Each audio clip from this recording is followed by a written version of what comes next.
Hello friends, welcome back to our channel. Friends, తెలంగాణలో police ఉద్యోగాల భర్తీకి సంబంధించి మనకి ఇంతకుముందే వేటివ్ న్యూస్లో ఒక అప్డేట్ అయితే రావడం జరిగింది. దీని గురించి వీడియో అయితే చూద్దాం. చూసే ప్రతి ఒక్కరు వీడియోని ఖచ్చితంగా లైక్ చేయండి. ఇది ఎవరికైతే యూస్ ఉంటుందో వారికి షేర్ చేయండి. ఫ్రెండ్స్, ఇక్కడ ఇన్ఫర్మేషన్ కనుక చూసినట్టయితే మనకు వేటివ్ న్యూస్లో ఇంతకుముందే ఈ అప్డేట్ అయితే రావడం జరిగింది. 19,000 పోలీసు ఉద్యోగాలు నోటిఫికేషన్ ఎప్పుడంటే అనే టైటిల్ తోటి ఈ న్యూస్ అయితే రావడం జరిగింది. సో దీనిలో ఉన్నటువంటి ఇన్ఫర్మేషన్ కనుక చూసినట్లయితే తెలంగాణలో నిరుద్యోగులు పోలీసు ఉద్యోగాల నోటిఫికేషన్ కోసం ఎదురు చూస్తున్నారు. కరోనా జోనల్ వ్యవస్థ కొత్త జిల్లాల కారణంగా ఇది ఆలస్యం అవుతుంది. ఈ సమస్య కుదుటపడడంతో నోటిఫికేషన్పై దృష్టి పెట్టారని చెప్పేసి ఇక్కడ ఇచ్చారు.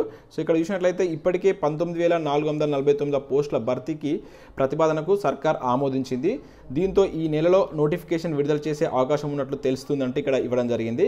అయితే ఇక్కడ ఫైనల్గా మనం చూసినట్లయితే ఒకవేళ హుజరాబాద్కు సంబంధించి ఉప ఎన్నికలకు నోటిఫికేషన్ కనుక వస్తే ఈ ప్రక్రియ ఆలస్యం కానుందని చెప్పేసి అయితే ఇవ్వడం జరిగింది. సో మనం లాస్ట్ మంత్ కూడా చూసాం, నెక్స్ట్ మంత్లో పోలీసు ఉద్యోగాలకు సంబంధించి నోటిఫికేషన్ జారీ చేసే అవకాశం ఉందని చెప్పేసి మనం లాస్ట్ మంత్ కూడా చాలా న్యూస్ పేపర్లో న్యూస్ అయితే చూడడం జరిగింది. సో మనకు ఇంతకుముందు వేటు ఎస్ఎంఎస్లో కూడా దీని గురించి అయితే ఈ విధంగా అయితే ఇచ్చారు. సో ఈ నెలలో ఈ నోటిఫికేషన్ జారీ చేసే అవకాశం ఉన్నట్లయితే తెలుస్తుందని చెప్పేసి ఇవ్వడం జరిగింది. ఒకవేళ హుజరాబాద్కు సంబంధించి బై ఎలక్షన్స్ కనుక ఉంటే ఇది ఆలస్యమయ్యేటువంటి ఛాన్స్ ఉందని చెప్పేసి ఇచ్చారు. సో నోటిఫికేషన్ రావాలని కోరుకున్నాం. నోటిఫికేషన్ రావాలని కోరుకున్నటువంటి వ్యక్తులు ఖచ్చితంగా వీడియోని అయితే లైక్ చేయండి. ఇది ఎవరికైతే యూజ్ ఉంటుందో వారికి షేర్ చేయండి. సో ఈ అప్డేట్ అందించడం కోసం వీడియో అయితే చేశాను. Thanks for watching this video. Thank you.